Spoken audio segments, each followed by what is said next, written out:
Esta lección presenta la reacción del rey Nabucodonosor a las predicciones futurísticas descritas por Daniel en su encuentro previo. La profecía incluye un sueño, una estatua y la respuesta a una oración. Su desarrollo nos mostró la superioridad de la sabiduría de Dios sobre la sabiduría humana al predecir eventos futuros. Cuando sus consejeros no pudieron darle explicación a su misterioso sueño, Nabucodonosor proclamó el decreto de muerte contra los sabios, incluyendo a Daniel.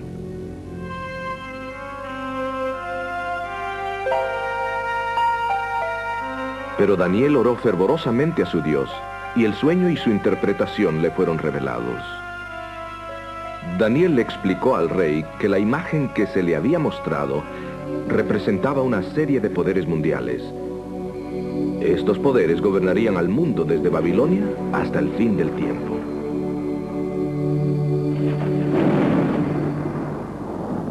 El último reino sería establecido por Dios mismo. Fue representado dramáticamente por la roca que desmenuzó a la imagen.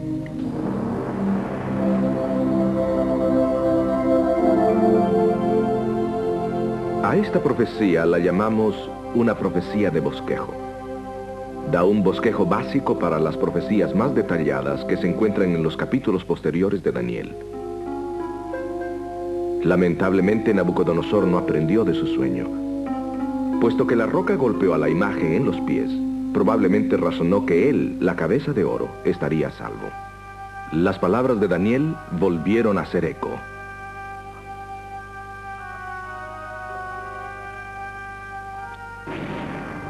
El orgullo de Nabucodonosor detestaba la idea que, aunque él estaba seguro, su reino no duraría. Acicateado por el motín, decidió desafiar la profecía de Dios.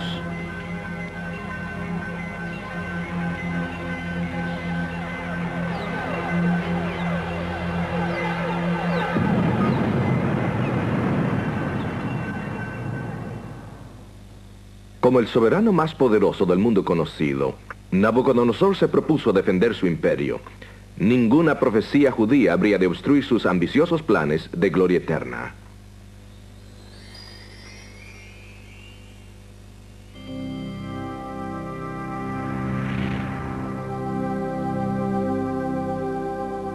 No satisfecho con ser solo la cabeza de oro, Nabucodonosor comisionó una imagen colosal hecha enteramente de oro. La imagen se levantó en honor a Anu, un dios babilónico. Cada dios tenía un número religioso místico. El número de Anu era 60, la cifra básica en el sistema babilónico. Así que levantó la imagen de 60 codos de altura y 6 codos de anchura. Para asegurarse la completa lealtad de su imperio y la seguridad de su dinastía, reunió a todos los oficiales de las provincias y los obligó a postrarse delante de su imagen. La imagen dispuso el escenario para otra prueba de verdadera adoración. ¿Cederían los seguidores de Dios sus principios y se postrarían delante de la imagen? Para compartir la conclusión de esta historia, escuchemos a Alejandro Bullion en su tema, Lealtad. Para compartir la conclusión de esta historia, escuchemos a Alejandro Bullion en su tema, Lealtad. Hola amigos, ¿cómo están? Bienvenidos nuevamente a este programa.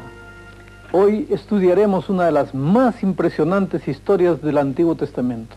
Una historia que tiene abundantes lecciones para los días modernos en que vivimos. Tiene que ver con la vida de los 3 jóvenes hebreos que fueron llevados cautivos a Babilonia. Si estos muchachos se hubieran postrado delante de aquella imagen, eso habría sido desobediencia a un claro mandamiento de Dios.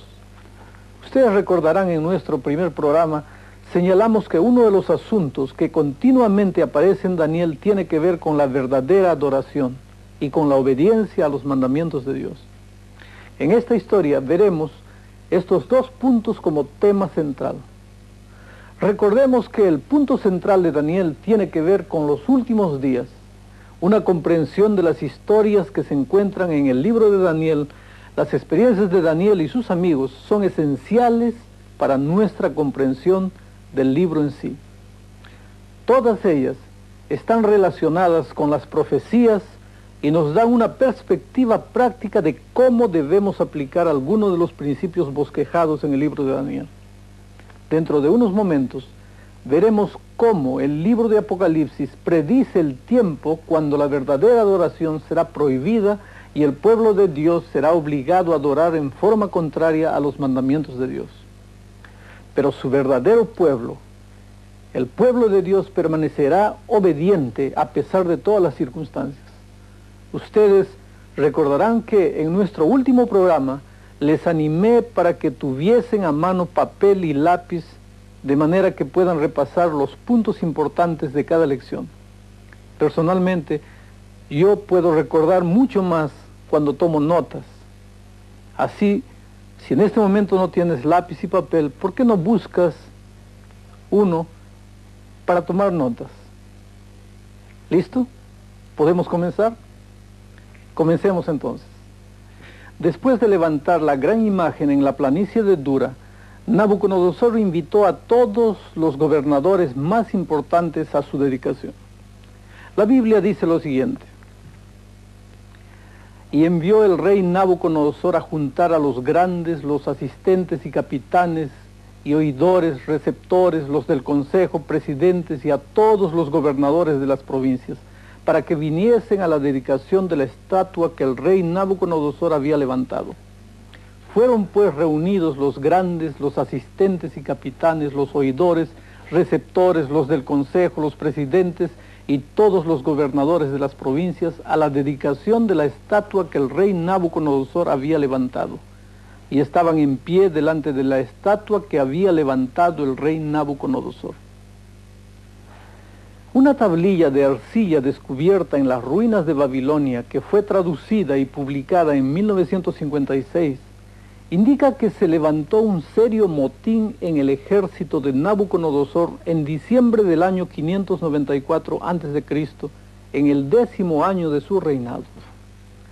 Nabucodonosor aplastó rápidamente la rebelión y dice la tablilla que degolló a muchos de su propio ejército.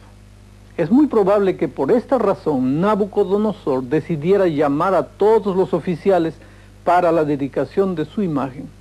El no postrarse delante de esa gran imagen habría sido considerado como un acto de alta traición. Entonces se dio la orden, y el pregonero pregonaba en alta voz: mandase a vosotros, oh pueblos, naciones y lenguas, en oyendo el son de la bocina, el pífano, del tamboril, del arpa, del salterio, de la zampoña y de todo instrumento músico, que os postréis y adoréis la estatua de oro que el rey Nabucodonosor ha levantado. Y cualquiera que se postrare y adorare en la misma hora, que no hiciere esto, en la misma hora será echado dentro de un horno de fuego ardiendo. Los babilonios se tornaron muy fervorosos con esta amenaza pendiendo sobre su cabeza. Así que la escena ya está lista. No será una decisión fácil, porque todo aquel que rehúse adorar la imagen perecerá. Imagínense, si pueden, cuán seguro tiene que estar uno de lo que cree para poder sobreponerse ante tal presión. Obedecer a Dios bajo tales circunstancias no habría sido fácil para nadie. Tu religión inevitablemente tendría que significar mucho para que pudieses respetar tus principios y hacer lo que tú consideras correcto delante de la pena de muerte. Noten lo que ocurrió inmediatamente. El texto bíblico dice: por lo cual, en oyendo todos los pueblos el son de la bocina, del pífano, del tamboril, del arpa, del salterio, de la zampoña y de todo instrumento músico, todos los pueblos, naciones y lenguas se postraron y adoraron la estatua de oro que el rey Nabucodonosor había levantado.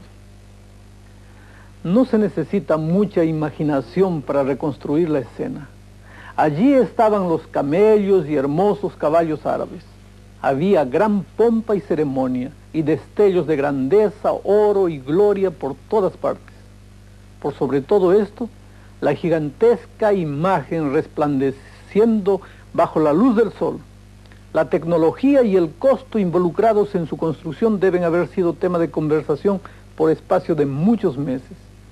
Cuando el heraldo del rey de repente dio un paso al frente e hizo el anuncio, y se escuchó el sonido de la música, dice el registro, que toda la gente, como una grande ola en el estadio, cayó de rodillas y adoró a la imagen.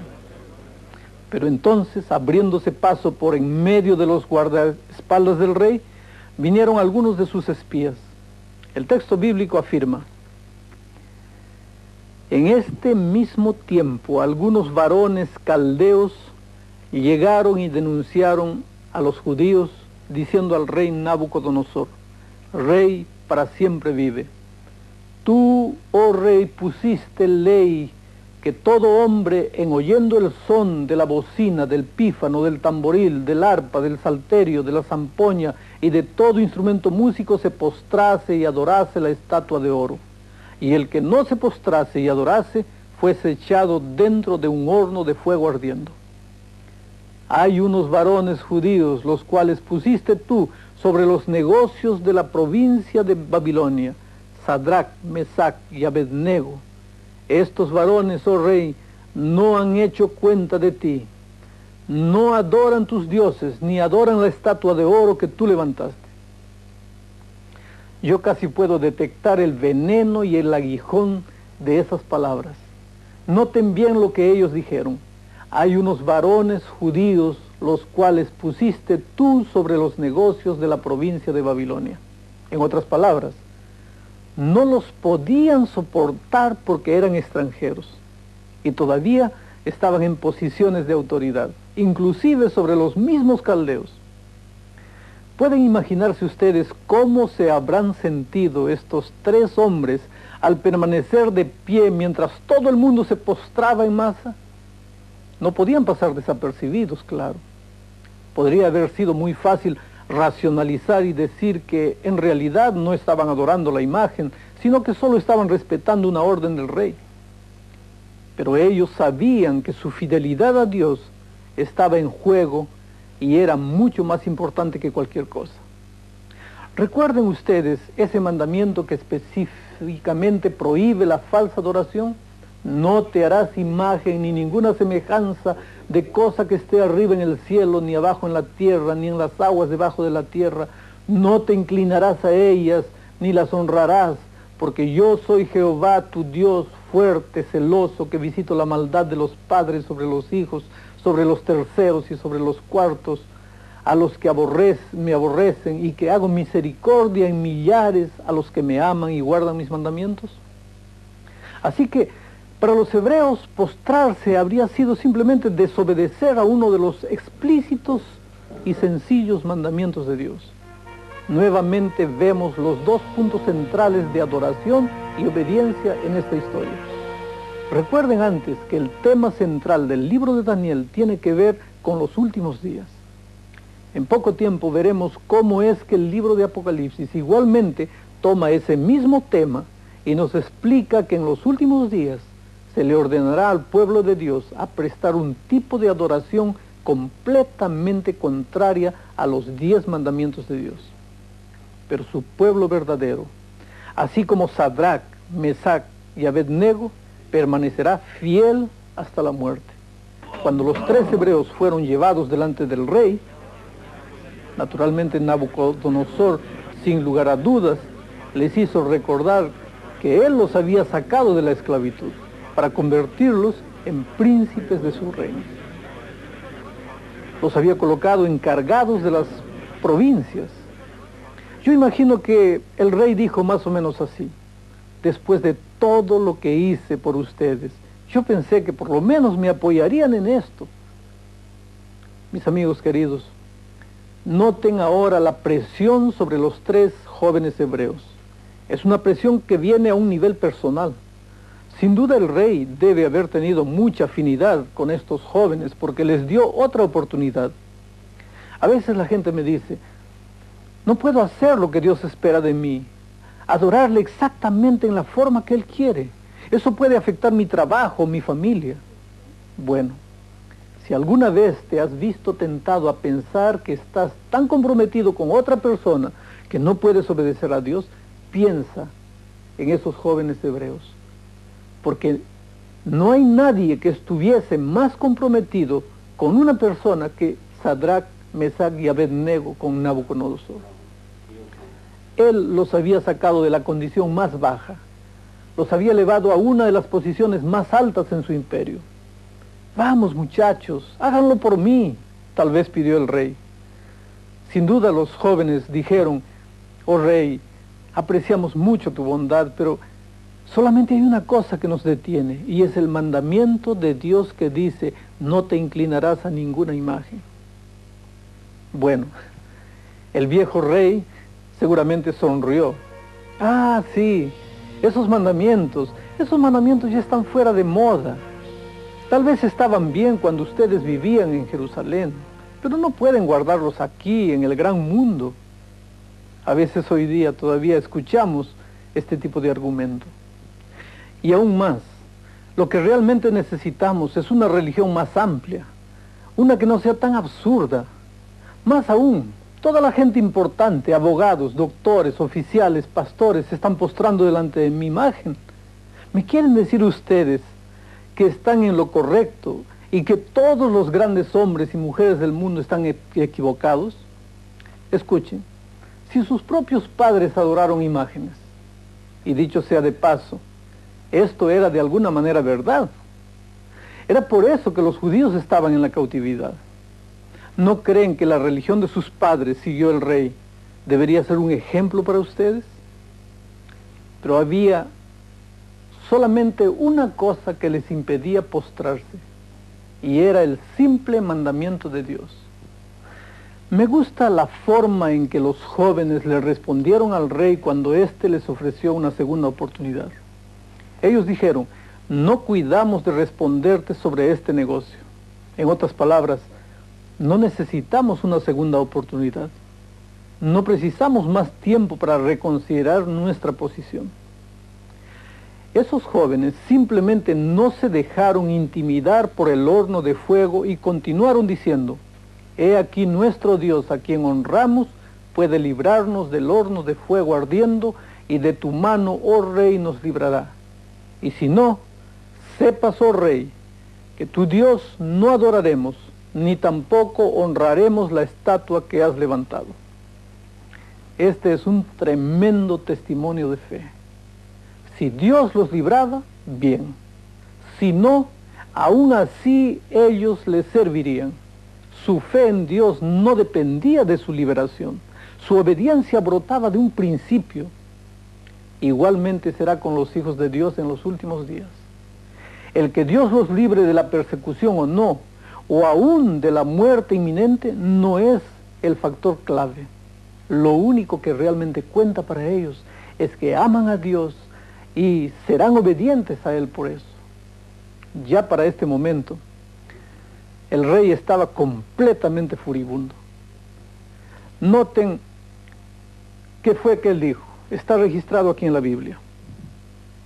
Entonces Nabucodonosor fue lleno de ira y demudóse la figura de su rostro sobre Sadrach, Mesach y Abednego. Así habló y ordenó que el horno se encendiese 7 veces tanto de lo que cada vez solía. Daniel 3:19 es lo que registra eso. La historia bíblica dice que el calor del horno era tan intenso que mató a los soldados que se lanzaron a los hebreos dentro del horno. El texto bíblico cuenta así. Y porque la palabra del rey daba prisa y había procurado que se encendiese mucho la llama del fuego, mató a aquellos que habían alzado a Sadrach, Mesach y Abednego. Y estos 3 varones, Sadrach, Mesach y Abednego, cayeron atados dentro del horno del fuego ardiendo. Ahora, ocurre algo muy interesante. El registro bíblico continúa diciendo, entonces el rey Nabucodonosor se espantó y levantóse de prisa, y habló y dijo a los de su consejo, ¿no echaron 3 varones atados dentro del fuego? Ellos respondieron y dijeron al rey, es verdad, oh rey. Respondió él y dijo, he aquí que yo veo 4 varones sueltos que se pasean en medio del fuego, y ningún daño hay en ellos. Y el parecer del cuarto es semejante al hijo de los dioses. Piensen por un momento en esto. Todo lo que se quemó fueron las sogas con que los habían atado. En vez de herir a los hebreos, el fuego realmente los había libertado. Esa, mis queridos amigos, es la parte de la historia que más me gusta. Aquí notamos que Dios no libró a los 3 hebreos del horno de fuego. Lo que realmente hizo fue caminar con ellos en medio del fuego. Esa es la clase de Dios que tenemos. ¿No es maravilloso? Todos nosotros tenemos dificultades y pruebas en nuestra vida, pero la seguridad de las Escrituras es que nuestro Dios promete estar con nosotros y caminar con nosotros en medio de las dificultades. Esa es una maravillosa seguridad para los últimos días, cuando el pueblo de Dios pasará por las pruebas que vendrán y tendrá la misma seguridad que Dios estará con él y que Jesús caminará con él a través del fuego. Cuando leo este versículo me recuerda a Desmond II, el único soldado norteamericano no combatiente que haya recibido la medalla de honor del Congreso, la mayor condecoración militar que ofrece el ejército de los Estados Unidos. Desmond creció en un hogar cristiano y conocía bien esta historia. Había aprendido desde pequeño los 10 mandamientos. Cuando lo alistaron en el ejército norteamericano el 1 de abril de 1942, solicitó brindar sus servicios como no combatiente porque sentía que Dios no deseaba que él matase a nadie. Así que se alistó en el ejército como cadete médico. Desmond relata que cuando se arrodilló para elevar su oración vespertina la primera noche en la barraca, recibió una lluvia de botas de los otros soldados que se estaban cambiando. Sin embargo, pudo sobrevivir hasta ver el día que los mismos soldados que le habían lanzado las botas le pidieron para que elevase una oración en favor de ellos antes de entrar en el campo de batalla cerca de Guam, Leyte y Okinawa. El sábado 5 de mayo de 1945, el 10º Ejército de los Estados Unidos le ordenó a la 77ª División que lanzara un asalto mayor contra la escarpa de Maeda, un largo acantilado de 18 metros de altura que era la clave de la batalla de Okinawa.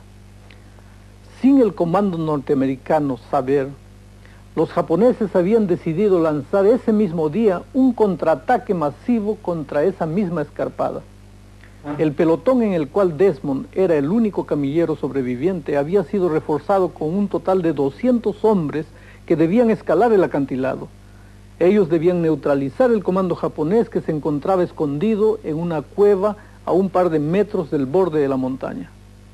La batalla fue tan encarnizada que en pocos minutos había 100 hombres entre muertos y heridos, y los 55 hombres que aún podían moverse bajaron la montaña en búsqueda de refugio.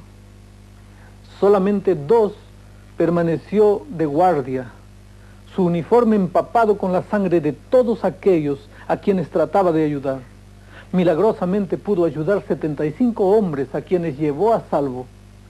2 relató que le tomó varias horas operando por sí solo para poder llevar tantos hombres hasta un lugar seguro, y durante la mayor parte del tiempo bajo el fuego cruzado de rifles, ametralladoras y morteros. Desmond 2 veces se abrió una cortina de fuego de artillería encima de él. En esa colina, un batallón de soldados japoneses, cientos de hombres, trataron durante horas ese sábado de mayo de 1945 de matar al único cristiano ferviente, y no pudieron. Nuestro Dios no está muerto, queridos amigos. Lo que Dios hizo por Sadrach, Mesach y Abednego, también lo hará por nosotros hoy en día. En realidad, Desmond II dijo: durante todo el tiempo que pasé en el ejército, mi mayor fuente de fortaleza era el estudio diario de la Biblia y la oración. Cuando hablaba con Dios, parecía perder todo sentido de miedo. A Dios sea la honra. Noten la forma como Nabucodonosor le habló a Sadrach, Mesach y Abednego. El texto bíblico dice así: Entonces Nabucodonosor se acercó a la puerta del horno de fuego ardiendo y habló y dijo: Sadrach, Mesach y Abednego, siervos del alto Dios, salid y venid. Entonces Sadrach, Mesach y Abednego salieron de en medio del fuego. Esta experiencia le dio a Nabucodonosor una maravillosa lección sobre quién es Dios. También le mostró cuán pacientemente había tratado de ganar el corazón de Nabucodonosor para sí mismo, como lo hace justamente con todos nosotros.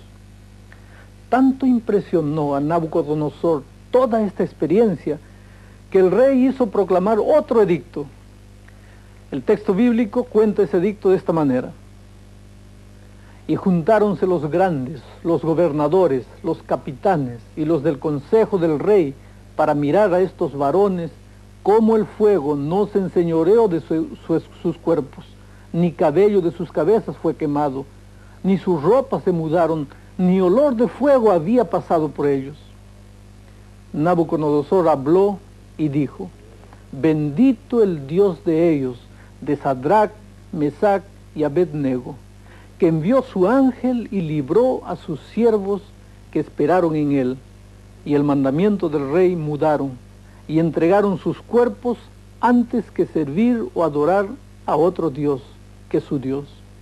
Por mí, pues, se pone decreto que todo pueblo, nación o lengua que dijere blasfemia contra el Dios de Sadrach, Mesach y Abednego sea descuartizado, y su casa sea puesta por muladar, por cuanto no hay Dios que pueda librar como este. Yo me imagino que Dios tiene que haberse sonreído de Nabucodonosor cuando oyó este nuevo edicto.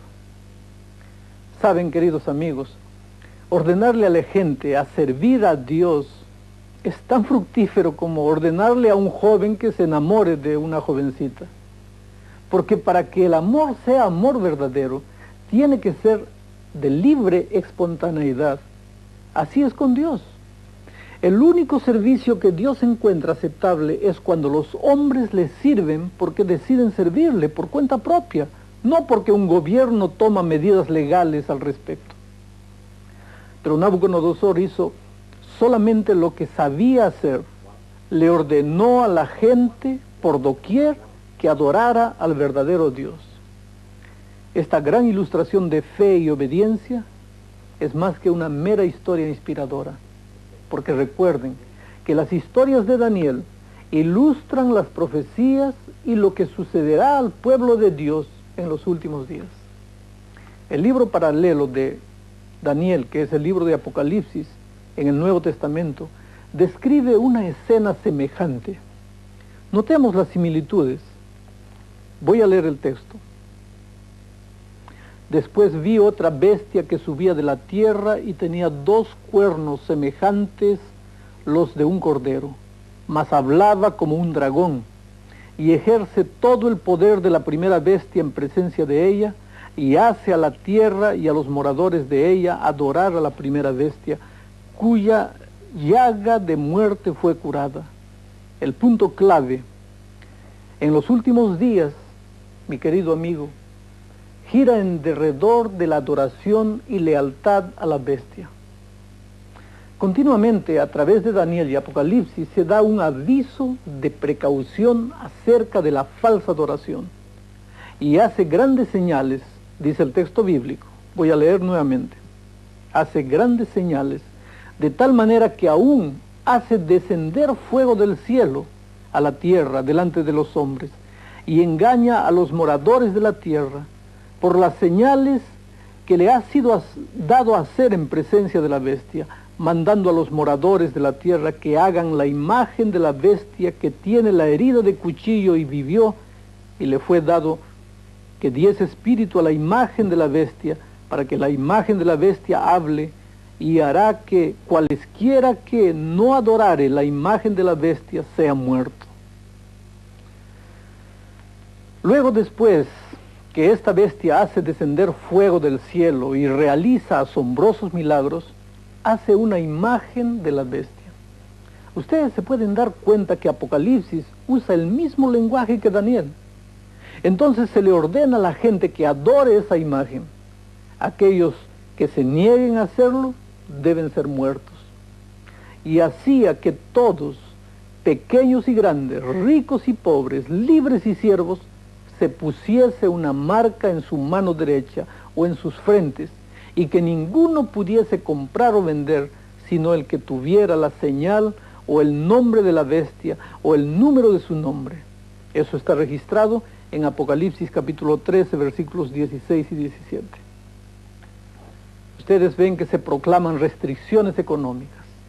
Y finalmente la pena de muerte sobre aquellos que se niegan a adorar la imagen de la bestia o a recibir la marca de su nombre.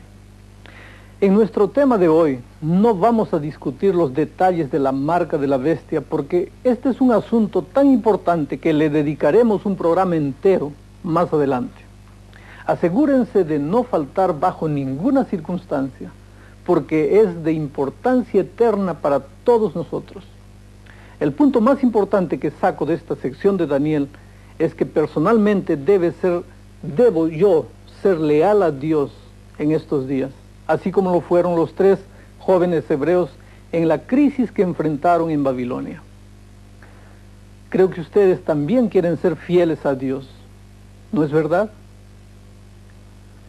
Ahora, al ir al siguiente capítulo, el capítulo 4 de Daniel, tenemos una nueva escena, un asunto distinto.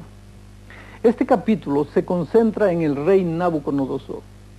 El rey Nabucodonosor era un gobernante sumamente arrogante, egocéntrico y dominante, cuyos deseos eran atendidos inmediatamente por todos. Durante varios años, Dios había tratado de revelársele, pero el terco rey solo se interesaba en su propio poder. Al fin de nuestro estudio, notaremos cómo un cambio radical en este rey, que fue uno de los hombres más poderosos de la tierra.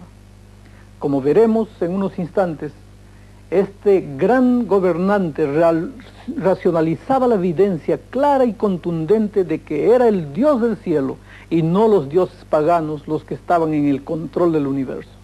Así que observemos el hecho dramático y humillante que llevó finalmente al rey Nabucodonosor a aceptar a Dios como el supremo gobernante de hombres y reinos. Miremos. Dios le envió a Nabucodonosor otro sueño. Él vio un gran árbol. El árbol creció tanto que su copa llegaba hasta el cielo. Era tan grande que se podía divisar de todas partes del mundo. Repentinamente descendió un santo mensajero del cielo. Cortad el árbol y destruidlo.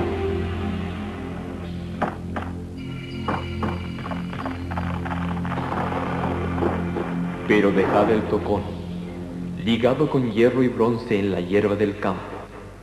Los sabios de Nabucodonosor no pudieron dar explicación al sueño. Finalmente se presentó Daniel. Le explicó al rey Nabucodonosor que él era el árbol que había visto en su sueño. Había llegado a ser fuerte y su poder se extendía hasta las partes más distantes de la tierra. Pero caería de su poder. Sería echado de entre las gentes y viviría como un animal salvaje. 12 meses más tarde estaba admirando su prosperidad cuando oyó una voz del cielo que decía: Se te ha quitado la autoridad real. Se te echará y vivirás como las bestias salvajes. Pasaron 7 años viviendo como un animal antes que finalmente reconociera al Dios Altísimo. Después de años de ambivalencia, Nabucodonosor finalmente le entregó su lealtad completa al Dios del cielo. Fue restituido a su trono y su poder aumentó más en sus años postreros. Después de años de lucha, años de poner en tela de juicio y discutir contra otro poder, finalmente reconoció que necesitaba a Dios.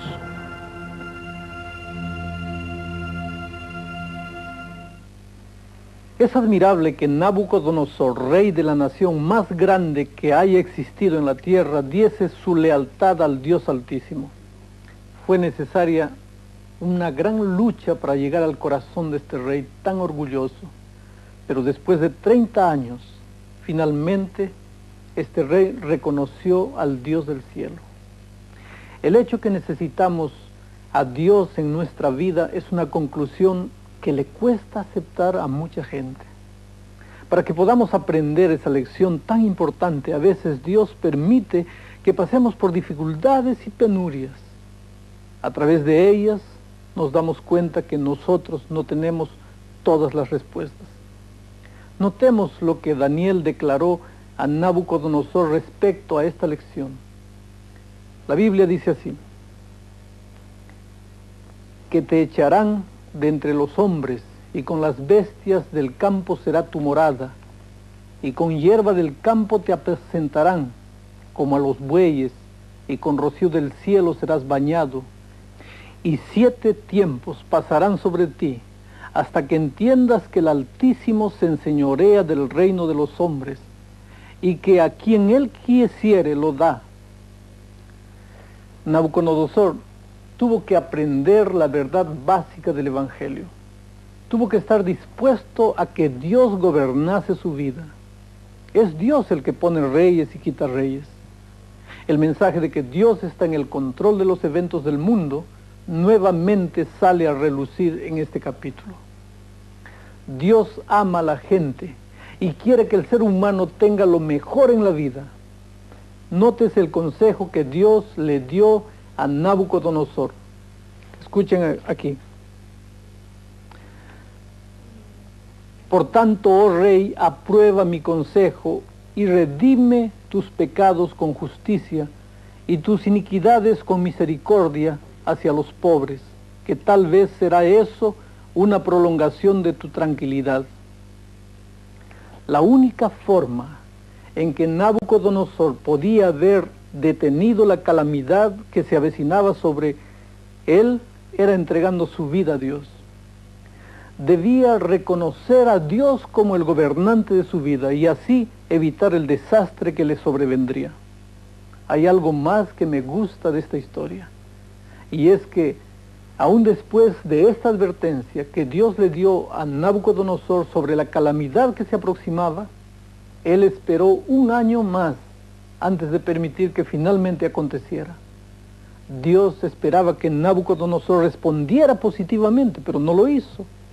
Algunas veces, así como en el caso de este rey, Dios permite que la gente se hunda hasta lo más profundo antes que puedan reconocer la necesidad que tienen de Él. Eso fue justamente lo que ocurrió con este rey.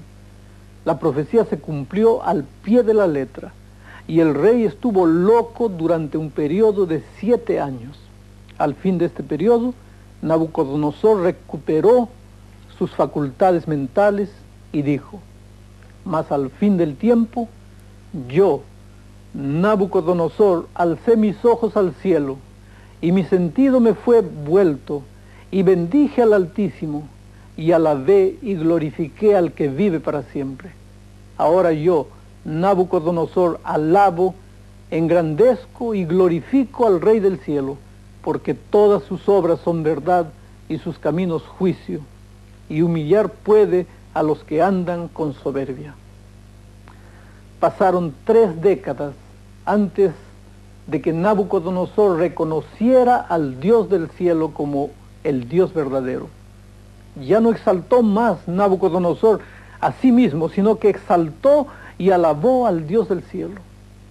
Cuando una persona reconoce a Dios como el dueño de su vida, entonces finalmente encuentra la paz verdadera.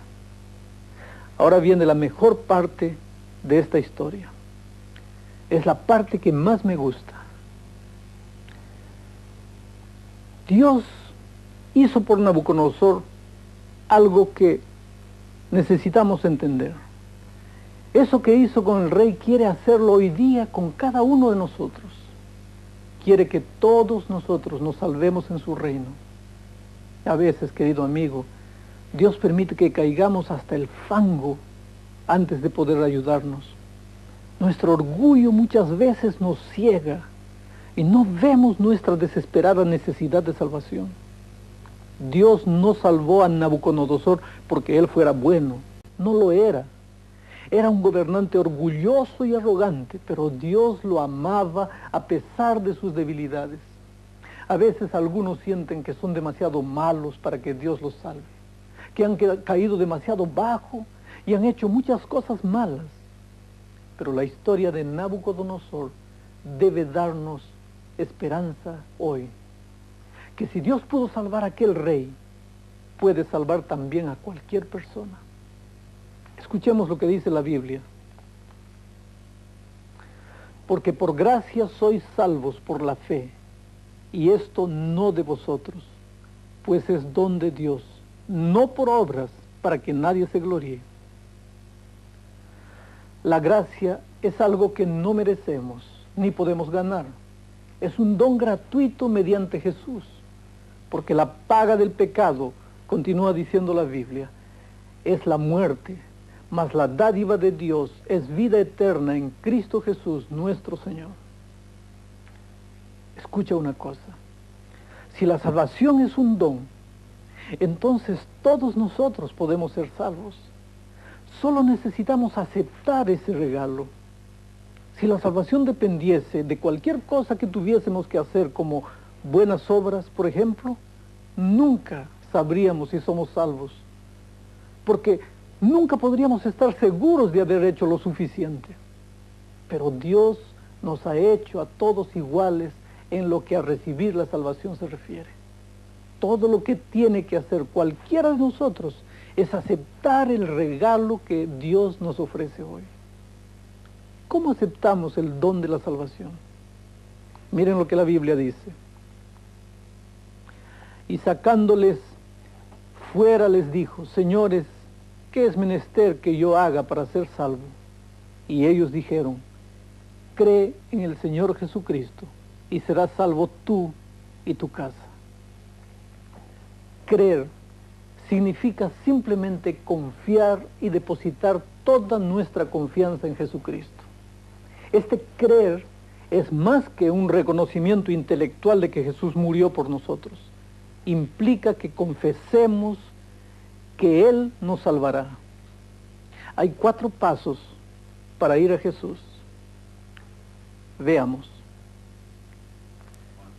Creer que Dios nos ama. Porque de tal manera amó Dios al mundo, que ha dado a su Hijo unigénito, para que todo aquel que en Él cree no se pierda, mas tenga vida eterna. Ahora el segundo paso. Permitir que el Espíritu Santo nos guíe al arrepentimiento. Hechos 11:18 dice lo siguiente. Entonces, oídas estas cosas, callaron y glorificaron a Dios diciendo, de manera que también a los gentiles ha dado Dios arrepentimiento para vida. El arrepentimiento, o llegar a sentir un dolor suficientemente grande como para apartarnos de lo malo que estamos haciendo en nuestra vida, no es algo que nosotros desarrollamos por nosotros mismos. Es un don de Dios. Obra en aquellos que lo aceptan. Cuando aceptamos a Cristo, Él nos da un espíritu de arrepentimiento, de manera que en forma espontánea nos damos cuenta que queremos algo mejor en la vida. Esto nos lleva al punto número 3, confesar los pecados. Primera de Juan 1:9 dice, si confesamos nuestros pecados, Él es fiel y justo para que nos perdone nuestros pecados y nos limpie de toda maldad. Y la sencilla realidad es que si yo le pido a Jesús que me perdone por mis pecados y equivocaciones, Él lo hará. No cabe la menor duda. Si yo fuera a la policía local y presentara una confesión completa de algo malo que hice, puede ser que me pongan en una celda y me den una multa, dependiendo de la seriedad de la infracción. Pero si confieso todo a Dios, Él me da una hoja en blanco y yo puedo comenzar de nuevo. Eso es algo extraordinario. Abrir la puerta del corazón. Esa es la siguiente medida que tenemos que tomar. Abrirle el corazón y permitir que Jesús entre. Apocalipsis 3:20 dice lo siguiente. He aquí yo estoy a la puerta y llamo. Si alguno oyere mi voz y abriere la puerta, entraré a él y cenaré con él y él conmigo.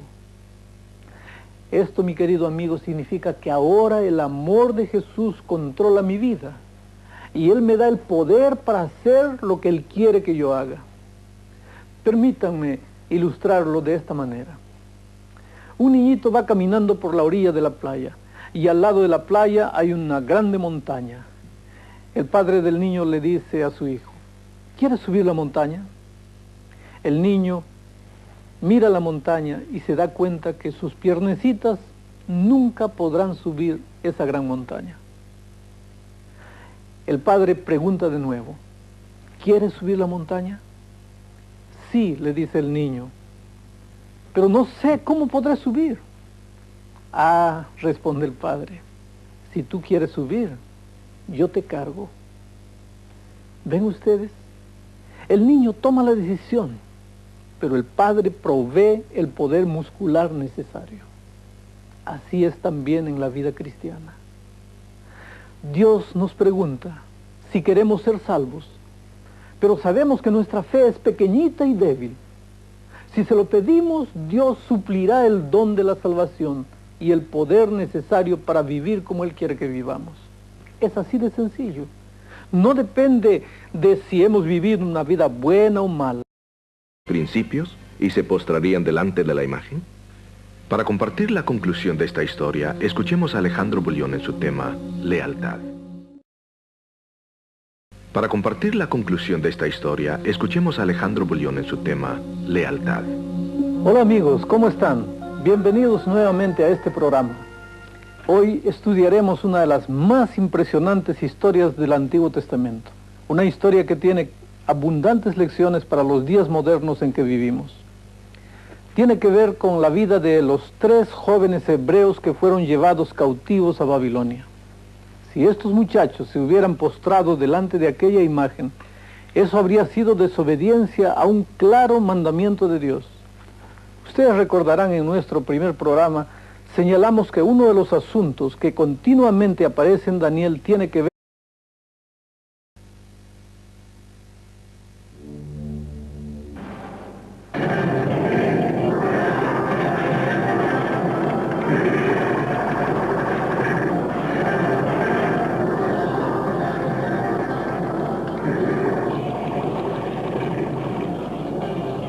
Esta lección presenta la reacción del rey Nabucodonosor a las predicciones futurísticas descritas por Daniel en su encuentro previo.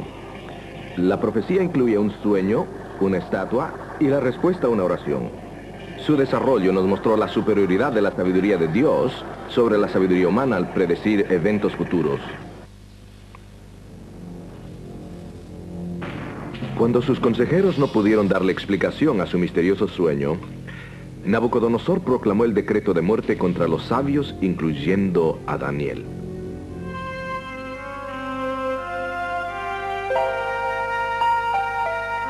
Pero Daniel oró fervorosamente a su Dios, y el sueño y su interpretación le fueron revelados. Daniel le explicó al rey que la imagen que se le había mostrado representaba una serie de poderes mundiales.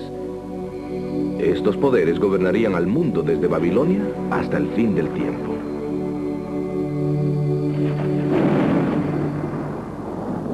El último reino sería establecido por Dios mismo. Fue representado dramáticamente por la roca que desmenuzó a la imagen.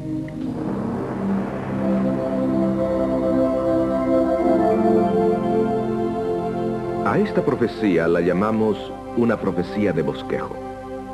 Da un bosquejo básico para las profecías más detalladas que se encuentran en los capítulos posteriores de Daniel. Gloriosos planes de gloria eterna.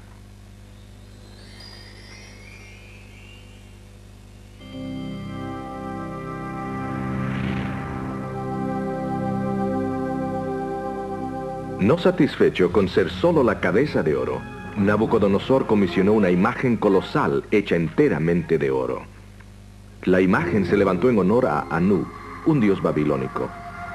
Cada dios tenía un número religioso místico. El número de Anu era 60, la cifra básica en el sistema babilónico. Así que levantó la imagen de 60 codos de altura y 6 codos de anchura. Para asegurarse la completa lealtad de su imperio y la seguridad de su dinastía, reunió a todos los oficiales de las provincias y los obligó a postrarse delante de su imagen. La imagen dispuso el escenario para otra prueba de verdadera adoración. ¿Cederían los seguidores de Dios sus... Lamentablemente, Nabucodonosor no aprendió de su sueño. Puesto que la roca golpeó a la imagen en los pies, probablemente razonó que él, la cabeza de oro, estaría a salvo. Las palabras de Daniel volvieron a hacer eco.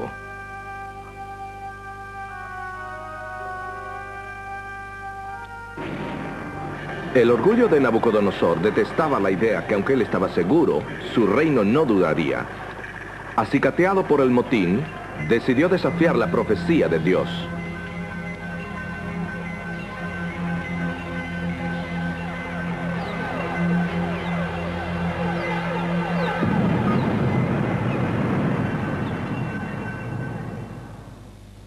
Como el soberano más poderoso del mundo conocido, Nabucodonosor se propuso defender su imperio.